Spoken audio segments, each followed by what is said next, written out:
Hello and welcome back to Let's Play Jane's Fighters Anthology as we continue with our Baltic aircraft showcase. Today we will be doing the Sukhoi Su-35 Flanker E, which is actually the name for two different variants of the Flanker, but we'll get into that a little bit more later.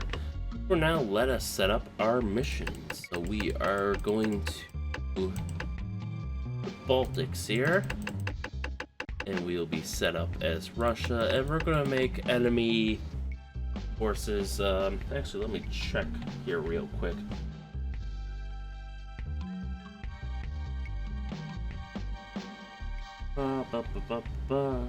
Operators. Okay. Shoot, what do I want to do?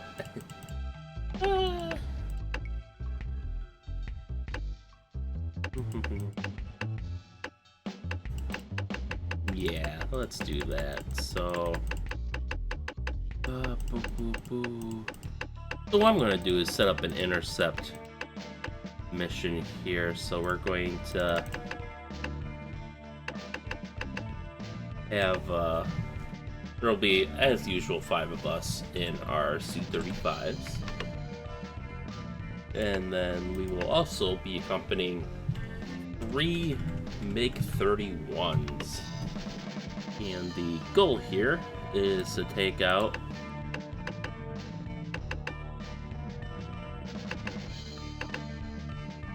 let's do this here. So we want we'll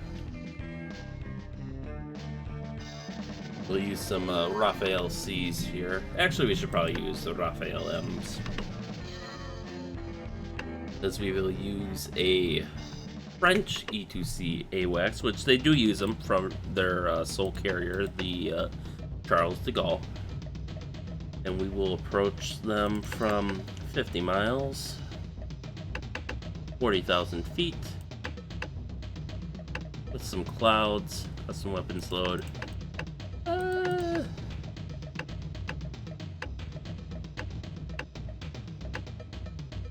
Fly base. I don't think there's any need to go for a ground target, even though we definitely could.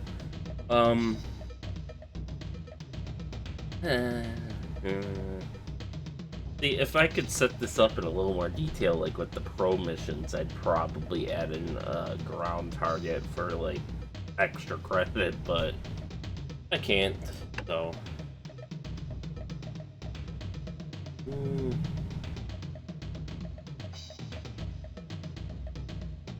What do we want to give the French? Probably, so the French also operated F-8s for a time, so let's, I mean, it's that or the Super Etendards, and those are principally attack aircraft, so I don't know what sort of air capability they'd have. But I do know the F-8s were operated from, I believe, even the Charles de Gaulle up until 2002, I think. After which they started being replaced by the Raphael M. So we'll go with that. And just to give them half a chance in hell, we'll give them a status 2. So there we go. Baltic's 40,000 feet. It's cloudy. We're 50 miles from enemy forces, and our flight of 5 Flanker E's and 3 Foxhounds are facing off against 5 Raphael M's and 5 Crusaders as we attempt to take out the French E2C Hawkeye from the Charles de Gaulle. So for our loadout, and we can finally get a loadout, look at the loadout that has menaced us so much in this game. And we can see they have 3 of those ammo anti-AWACS missiles, the Arrow missiles, 4 Adder missiles to back up, and 2 backfires on their wingtips. As it happens, this is kind of an ideal loadout for what we're doing right now, so we will take this loadout into combat with us. Alright, now we have really no stealth on our side, so there's no point in even pretending that we're stealthy at this point. We're just going to probably climb an altitude here, and holy shit, we actually have a pretty good hit chance against him now, so I'm going to lock on with that. But yeah, we will climb to give our missiles a little bit of an edge so they don't have to climb up so far. But the Sukhoi Su-35 Flanker E is the designation for two different improved derivatives of the Su-27 air superiority fighter. And they are single-seat twin-engine supermaneuverable aircraft designed by Sukhoi, and built by the Komsomolsk on Amur aircraft line. Now, originally, it was a type developed by the Soviet Union from the Su-27 and designated the Su-27M. And it incorporated canards and multifunction radar, giving it multi-role capability. The first prototype made its maiden flight in June of 1988. Following the dissolution of the Soviet Union, Sukhoi redesignated it. Booyah! Wait, Philippine? I thought I said them the French. Oh wow.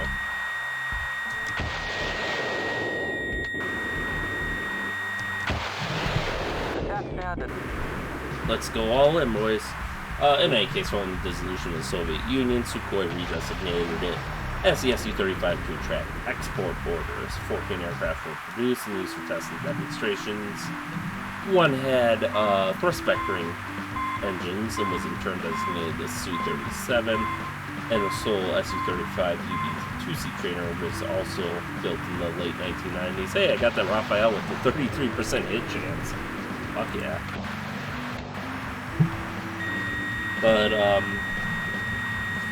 that line of flankers didn't really go any far because of shortages of money and just the general political and economic upheaval resulting from the dissolution of the Soviet Union and its reformation into the Russian Federation. Oh, damn, they're getting up higher than us. Yeah, I got him too, nice. But yeah, I think this shows exactly what Russia and China wants in these long-range anti-aircraft missiles. They aren't meant necessarily for dogfighting. I mean, if they can do that, it's great, but they're really meant for knocking AWACSs out of the sky.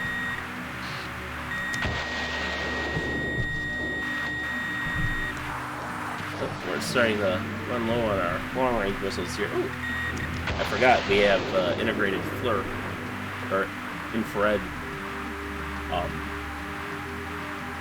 So in 2003, Sukhoi wanted to embark on another modernization, the Su-27, to serve as an interim aircraft while they were ironing out issues with the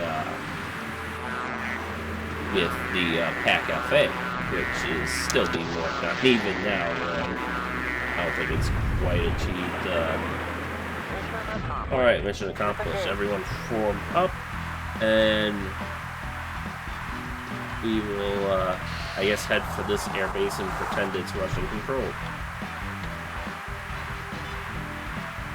But they wanted an interim 4.5 jet fighter to kind of fill the gaps while they worked on the PAC-FA.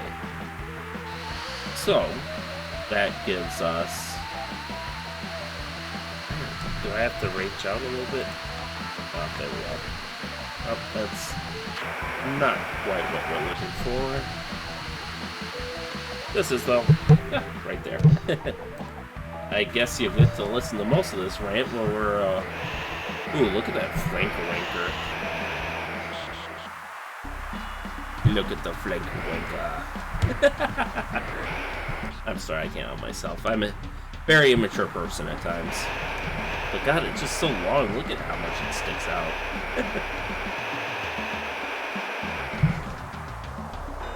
In any case, the second modernization was also known as the Su-35.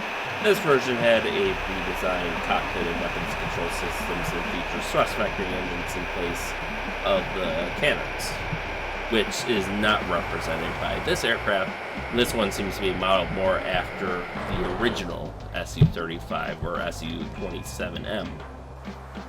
And the type first made its flight in February 2008, and though it was designated for export, the first customer was the Russian Air Force, taking control of a couple variants in 2009. and their variant is known as the Su-35S. The only other countries to have placed orders so far are the China's People's Liberation Army Air Force, undoubtedly just so they can reverse engineer it into their own flanker derivatives that they're producing. They're unlicensed flanker derivatives, I might add. And the Indonesian Air Force, which has been a pretty staunch customer. India, surprisingly, has not agreed to buy any. They've been a pretty staunch customer of Russia, too, especially the Sukhoi products. They use both the Su-27 and the Su-30, I believe, but they seem to be westernizing with their defense orders lately. So the original version for an upgraded Su-27 first originated back in the early 1980s, right when the Su-27 was actually being introduced into Soviet armed forces. And as they started serial production in 1983, and oh shit, I'm not paying attention, as you can see. But they started serial production in 1983. Within the following year, they had achieved readiness with the Soviet Air Defense Forces, and Sukhoi had already begun work on an upgraded Su-27 variant in 1982. So by December of 1983, they were officially instructed by the Soviet government to use the Su-27 as a design basis for an upgraded variant that to be designated the Su-27M. Mikhail Simonov, who had been the chief designer of the Su-27, was to be put on the project along with Mikhail Bogosian. And while it's generally sharing the body, obviously it was differentiated by the addition of canards, as you see in this aircraft, with a much longer flanker wanker, which most people believe that it has, that it contains ECM equipment. It also was to have included a glass cockpit, being one of the first Russian aircraft to do so. And they needed an airframe to withstand 10G maneuvers was their goal, without the need for additional structural reinforcement. With their fly-by-wire design system, they were able to introduce a relaxed stability design to enable it greater maneuverability. And it also had a new weapons control system with an N011 bars phased array pulse Doppler radar to allow it to detect targets below the horizon. And I believe this was a PESA type radar. And compared to the N001 Mayak radar, the flanker, which could track only 10 targets at a time and direct 2 missiles towards 1 target at a time, this new radar could track 15 targets and direct missiles towards 6 of them simultaneously. I find this kind of amusing because back in the 70s we figured out radar that could track 24 targets and I believe attack at least 6, maybe 12. I think it was only 6 though at a time, in the form of the F-14 Tomcat. And here they could finally attack 6 targets at a time, but they could only track 15. And nowadays, gosh, I don't even want to think about how many targets we can probably track at a time. It's probably a bunch. But,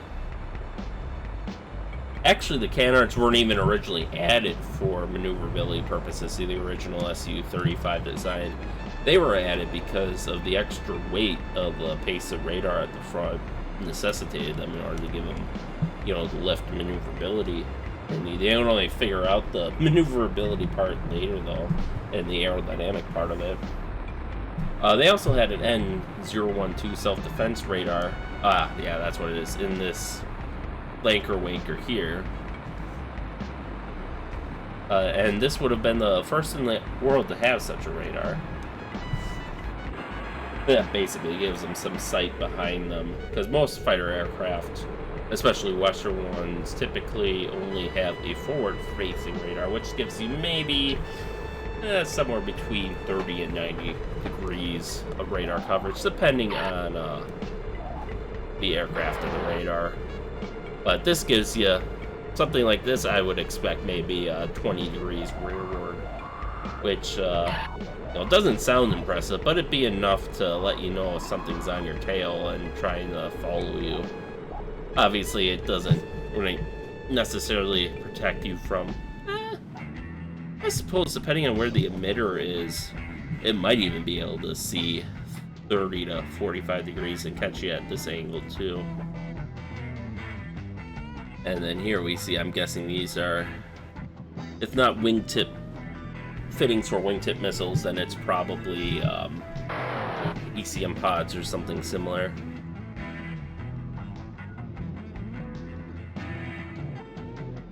Wow, they sure picked the right decals for our aircraft. It really looks like an actual Soviet fighter. They even got the detail with...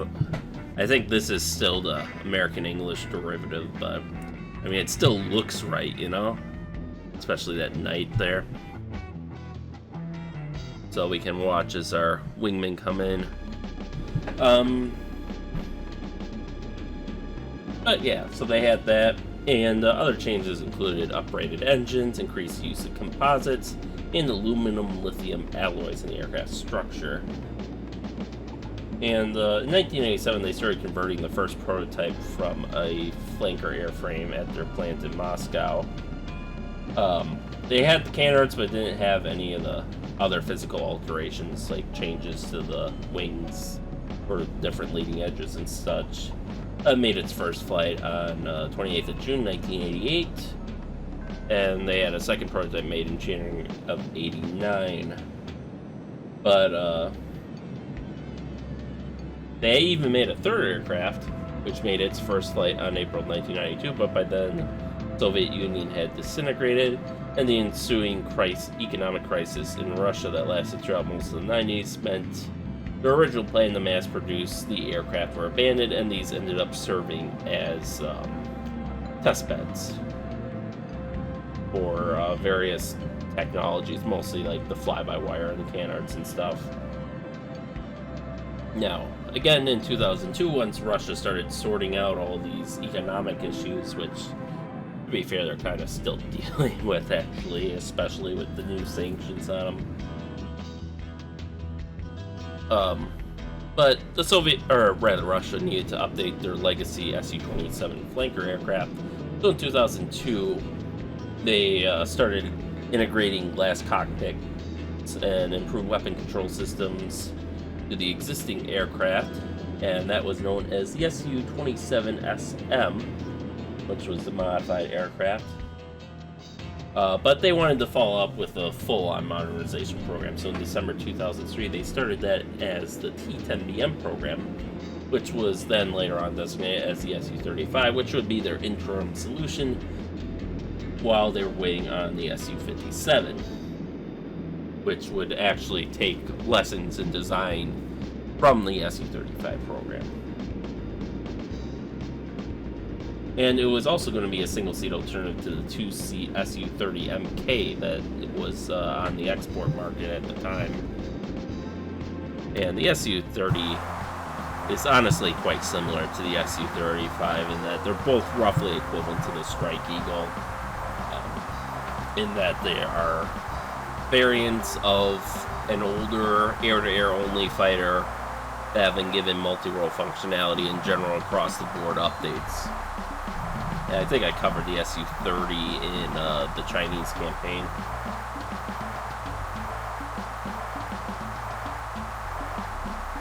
So outwardly, the new Su-35 represents the original flanker more than the Su-27M. They decided instead of adding canards, they would go with thrust vectoring nozzles to increase maneuverability, which would also reduce weight a bit too. Progress in the fields of avionics and radars also reduced the weight and size of things like the radar and their avionics, so they didn't need the canards for shifting the aircraft's center of gravity anymore. And they were, as well as the increased use of aluminum and titanium alloys and composites, designers were able to reduce the empty weight of the aircraft while maintaining a similar maximum takeoff weight to the Su-27M. And while it had avionics well, the Su-27M had avionics to give it multi-role functionality, flight tests found there were difficulties in deploying the aircraft's armament, and they found that the cockpit layout in particular just put too much of a burden on a pilot to execute air-to-ground missions. So one of the big things they tried to work on with the new Su-35S was to improve the pilot's workload, and I think that's been a problem with a lot of Russian fighters, is they had some poor cockpit design choices. I remember hearing something, I forget which fighter, I think it was the MiG-29 I remember hearing that about too. But they now have 2 digital computers that process information from flight and weapon control systems that are displayed on 2 multifunction displays, which replace the multifunction CRT displays in the Su-27M. Which obviously are going to be a lot lighter than CRT technology. And there's also more information available in the heads-up display. They use Holocaust, obviously. And the Su-35 employs the N035 Erbris-E passive electronically scanned array radar, or PACER radar, which is a development of the N011M radar that had been evaluated on the Su-27M. And this radar is the core of the Su-35's control systems. It is capable of detecting an aerial target up to 400 kilometers away, and can track 30 airborne targets and engage 8 of them simultaneously. So hey, it only took them until the mid-2000s to surpass the Tomcat 70s era technology, eh? In addition, the multifunction radar is capable of providing high-resolution images of the ground using synthetic aperture radar mode.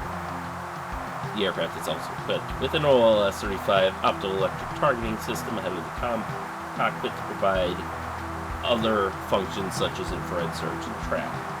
And for defenses against enemy tracking, the Su-35 has the L175M Cabinium M electronic countermeasure systems, while engineers have applied some radar absorbent materials to engine inlets and the front stages of the engine compressor to reduce the frontal radar cross-section of the aircraft. However, as you can clearly see, they don't make the use of S-ducts. So this is not quite as effective as what the West does by, just, diverting the ducts away a little bit.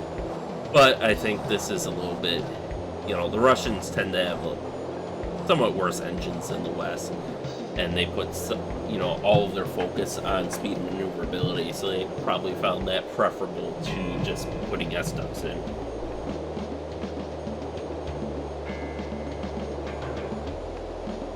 And of course they have the thrust vectoring nozzles, as was mentioned earlier. The engine gives the Su-35 a limited ability to supercruise.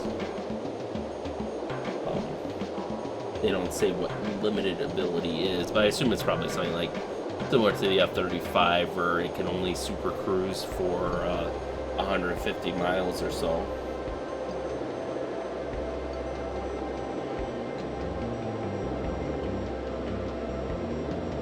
And obviously there's been some criticisms about its combat effectiveness, as some studies have said this could get a higher KD against F-35s than F-35s could against it.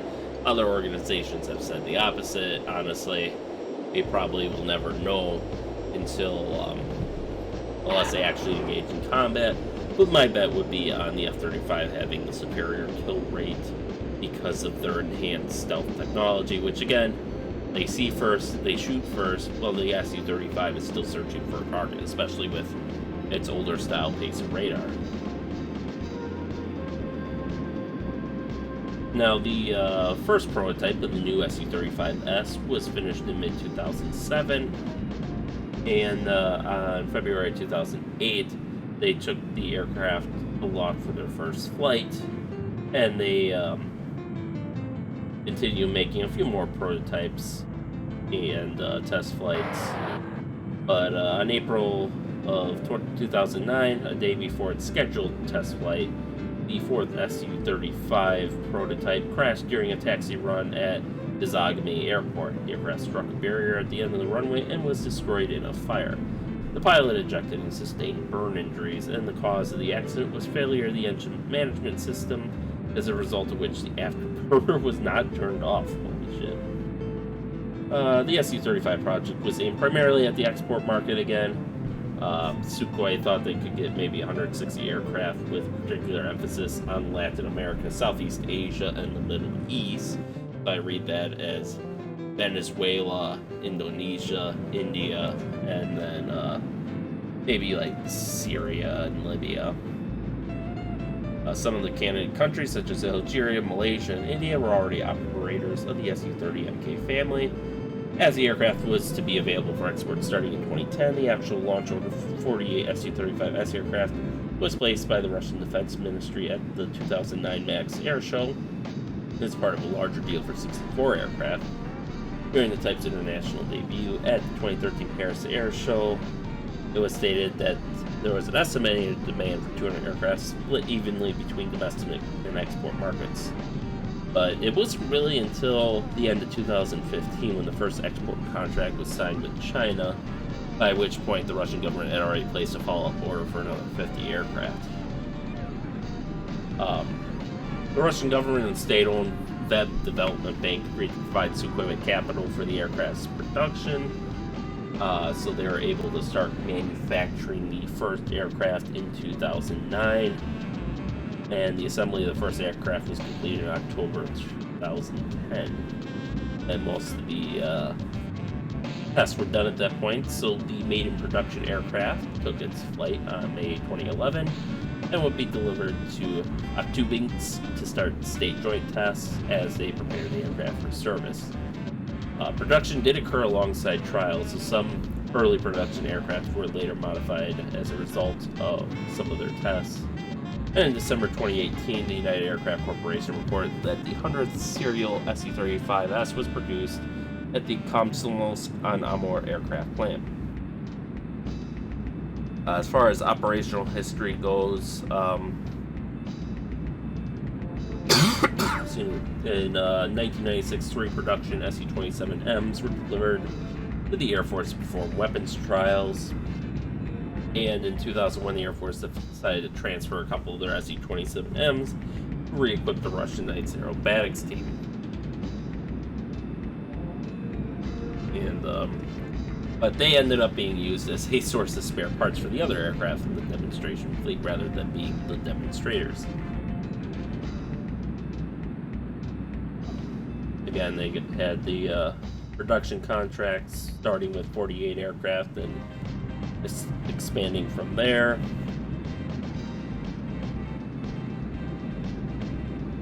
And the Su-35S attained full operational capability in late 2018. However, in January 2016, Russia made the first combat deployment of the Su-35S when it sent a detachment of 4 aircraft to Syria. This occurred after a Russian Su-24 was shot down by a Turkish F-16 for violating Turkish airspace in November 2015.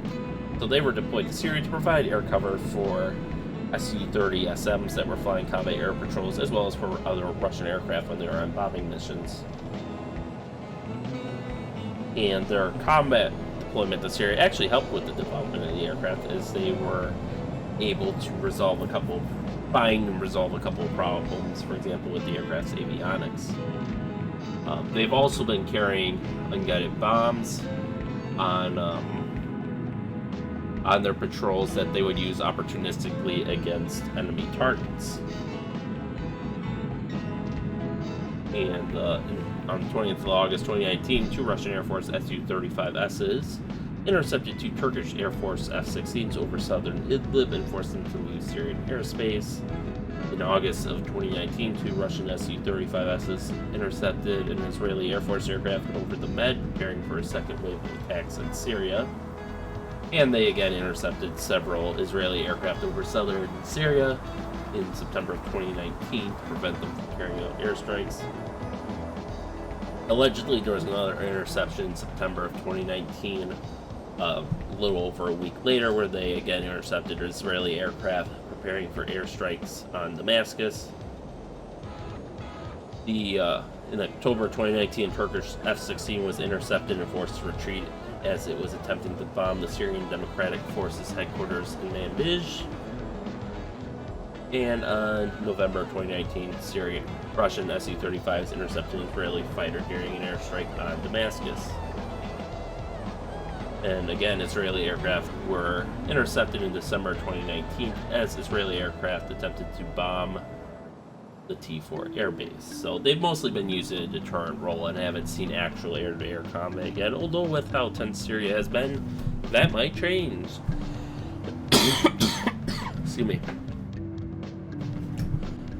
Now, China, being one of the other operators, has bought the Su-35, as I believe I mentioned in my J16 video, I think. And obviously, they are only buying them to reverse engineer them and steal the technology. And but the Kremlin decided, okay, because by this point China's already deploying, for example, ASA radars instead of the less advanced PACE on the Su-35. So really at this point China's just reverse engineering the engines, because that's the one area where China really still struggles in.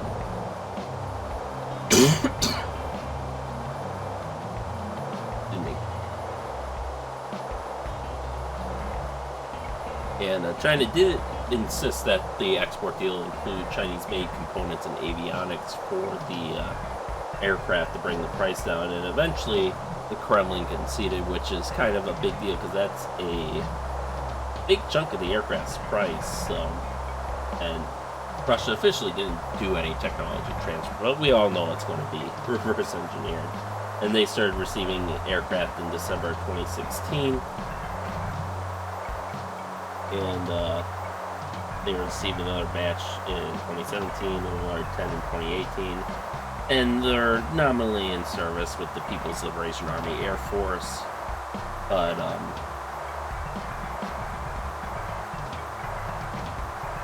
they're probably mostly for show as they suck the technology out of the engines. And this actually did get some of China's government on a sanctions list, because at the time Russia and the organizations that handle the development and production of the Su-35 as well as its export were under sanctions, and by engaging with business in them they violated sanctions and were therefore in turn sanctioned, because yay. It was also because they also purchased some of the S-400 SAM systems to reverse engineer as well. Indonesia is the only other real operator. Russia offered the Su-35 to Indonesia to replace its F-5E Tiger II fleet. And Indonesia ended up selecting the Su-35 over the Typhoon, the Rafael, the F-16, and the Gripen. Mainly because, they were already familiar operating the Su-27SK and Su-30MK2. So this would allow them to easily transfer to the new aircraft. And the first delivery was expected in October of 2018, but was delayed to 2019. But there was some fake news that Indonesia may have canceled its deal under U.S. pressure to instead order some F-35s, but that never happened. But there are supposedly some unnamed obstacles in the procurement process, so it sounds like that procurement is still in. They still only have 11 aircraft on order, so they aren't even true operators yet. The other potential operator right now is Egypt, since in March 2019, Egypt said they would procure over 24 Su-35s from Russia in a $2 billion deal. Deliveries were expected to begin in early 2020 or 2021. And currently, as of May of 2020, Su-35s are in production for Egypt. And they did receive 5 jets on the 28th of July. And in August, they officially arrived in Egypt. I think they received them at a ceremony, probably in Russia, did some test flights in Russia, and then finally brought them over. I think that's normally how that procurement process goes. Some potential operators that Russia's trying to bid for right now is the UAE, which is also potentially they're trying to export to MiG-29 too. I don't really see that. They have a preliminary agreement, but that was signed in February 2017, but I haven't heard anything more of that. And because the UAE is so heavily supplied by Western militaries and governments, I don't see them really going anywhere with that. India then kind of had a fallout with Russia over the HAC-FA project, and they also just want something cheaper. So the aircraft is competing against 7 others in their MMRCA 2.0 project, where they're looking for 114 multi-role aircraft. I give them even odds on that one just because India is already familiar with the flanker technology base, but they've shown a lot of interest in Western technology over the past few years, especially the Rafale, which they've kind of dithered on the Rafale. I think that's over tech transfer issues, as well as remember a big sticking point was over who would be responsible for problems with the fighters. They basically wanted like the way it was really weird. The way I heard that they wanted full tech transfer, basically. You know, set up a plant in India, have it owned by an Indian company, staffed by Indian personnel that would produce the fighters, but they wanted Dassault to be liable for any manufacturing defects, which is kind of bullshit since they wouldn't be involved in the manufacturing process. And to date, India's manufacturing capabilities are, I mean, just look up their assault rifle. It was kind of a disaster. As well as their Tewas fighter project. That was also kind of sucky. Like, it's only just now starting to become something reasonable as a trainer or light strike aircraft. Certainly not the light fighter was originally intended to be, I think. So I could see them getting the Su-35 from Russia. Algeria has reportedly signed a contract for 14 aircraft as part of a deal that also includes Su-34 and 57 fighters, but there's no confirmation on that. But they've reportedly requested a fighter in 2016 for testing. Turkey was apparently offered the Su-35 after it was removed from the F-35 program because they purchased the S-400. It's just funny, considering... Oh god, Turkey's been something these past few years. Like, first they were bombing Syria willy-nilly, they were willing to open fire on Russians, and now they've done a whole U-turn and they're kind of breaking away from the rest and from the West and pivoting towards Russia. That's just freaking weird. Don't know what the hell Erdogan's thinking. Maybe he's not thinking, maybe that's a problem. But a few other countries, including Vietnam, have also Vietnam, Kazakhstan, North Korea, and Pakistan have also expressed interest, but no formal deals. They tried to pitch it, the Su-27M, for replacement for Brazil's FX tender, but that ended up being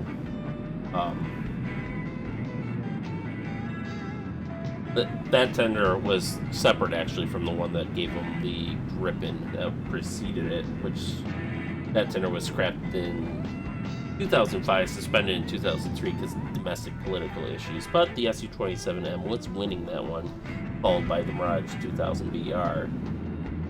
And actually, that would have made it the first heavy fighter to be delivered to Latin America. At least since, I don't know if they operated heavy fighters in the piston engine era, but certainly for the jet fighter era would have been their first. Russia also submitted it for South Korea's FX program, but it's not winning that. It didn't win that. Venezuela's also put interest in the program, but they're going through financial difficulties, so I don't think they'll be getting it anytime soon. I mean, if they get a loan for money, they'll be spending it on interior security forces, not fighter jets that they can't use to, suppress a riot, at least not in a way that would make them look good on the nightly news. Libya was expected to be an early customer, but then the Civil War happened and there was intervention, so that prospect's out the window. They won't have money or need for it for quite a while now. Malaysia and Greece have also been offered, but I say Malaysia maybe. I think they have some older Su-27, Su-30 aircraft, but Greece I don't think will buy it, especially not if they're offering it to Turkey. There's so much bad blood between them. So as far as armament and engine goes and stuff, it can do about Mach 2.25 at altitude or 1.13 at sea level with a cruising speed of 780 miles per hour. It can super cruise at Mach 1.1 plus at medium altitude. Again, this is a limited capability though. It has a range of 2,200 nautical miles at altitude. I believe that is the ferry range. Yes, because combat range is about 990 miles approximately. The ferry range, here we go, is 2,800 miles. Well, then what's the difference between range? Combat range is pretty self-explanatory. Ferry range is self-explanatory. But then what's just regular range? That seems kind of ridiculous. In any case, its service ceiling is 59,000 feet. It has G limits of 9G. It has a thrust-to-weight ratio of 1.13 with 50% fuel, or 0.92 with a full internal fuel load. Armament includes one internal 30mm GASH-31 autocannon with 150 rounds, and 12 hardpoints consisting of 2 wingtip rails, 10 wing and fuselage stations, with a capacity of up to 8,000 kilograms of ordnance, with provisions to carry combinations of S-25 rockets, R-27, R-40, R-60, R-73E, R-77 or R-74 air-to-air missiles, KH-25ML, KH-29 or 3M-14AE air-to-surface missile, 3M-54A1 or KH-31A or AD, KH-35U, KH-59MK or 1 Yakont anti-ship missile. Radiation missiles that can be carried include the KH-25MP, the KH-31P or PD, or the KH-58 USHE. And as far as bombs go, it can hold CAB-500KR TV guided bombs, CAB-500L laser guided bombs, CAB-500OD guided bombs. I think that's optical guidance. Oh, electro-optical TV seekers. Okay. CAB-500 SE satellite guided bombs, so I'm presuming that uses GLONASS, or CAB-1500 KR TV guided bombs, or CAB-1500L laser guided bombs. And then the avionics we already went through: the Airbus E Pacer radar, the Su-35 IRST system, and the L-175M Biniam electronic countermeasure system. And that about does it. So yeah, China has 24 aircraft in inventory currently. Egypt has 24 on order. Indonesia has 11 on order. And Russia currently has 92 aircraft in inventory. I expect orders for Russia are going to trail off since they're trying to start production of the, or serial production rather, of the PAC-FA. Or the Su-57, I suppose I should start calling that now since that's kind of official. But yeah, that is the showcase of the Su-35. So here we are. It looks like We have 1, 2, there's 3 is us. Where are our wingmen? Is he taking off again? I think he's taking off again, so they're just rotating, so I think we can end the mission here. So, we successfully completed this quick mission. None of us, well, me nor Wingman 1 took damage, can't speak for the rest. We destroyed the 11 targets. I had, holy crap, 5 kills, 5 fighter kills, and then the E2. Wingman 1 got jack shit. Excuse me. But yeah, I launched 8 missiles, 6 hit, and 2 were spoofed, which is really impressive. And of those 6 hits, I did almost 1,000 points of damage. Wingman 9 had 9 launches, of which it looks like 1 hit, 5 failed, and then another 3 were spoofed. And it looks like he tried to use his gun too, to no effect. No one even took a shot at me because that missile, that AML anti-AWACS missile, is just so fucking ridiculous. And the default loadout is 3. So when we were facing those, 3 ship formations of Su-35s in the campaign, that's 9 of those. And most of them were directed at me. And then they follow them up with another 12 adders. And then they have 2 backfires for close-in combat. That's kind of ridiculous, but that's modern aircraft for you, I guess. So that is it for today's episode. I gotta look and see if there's any more aircraft to do. There might be some room for like the fitter, but just about everything else I think I've done. MiG-23, MiG-27. MiG-31, MiG-25, Su-25, Su-24, U-111, the Blackjack, Backfire, all those guys I think I've done as well. So I don't know what there's left to do. I might be able to scrape together 1 or 2 more aircraft, but I know for sure we're pretty much out of Western aircraft that... Oh, I take that back. I'm not sure if I did the Tornado. I'll have to look at that. But I think we're close to, if not completely out of aircraft at this point. And if or when that is the case, then we will start going through the single missions that are not tied to any specific campaign. So we have that to look forward to in the near future. So with that, thank you all for watching, and stay tuned for next time, and stay safe out there, and we'll see you then.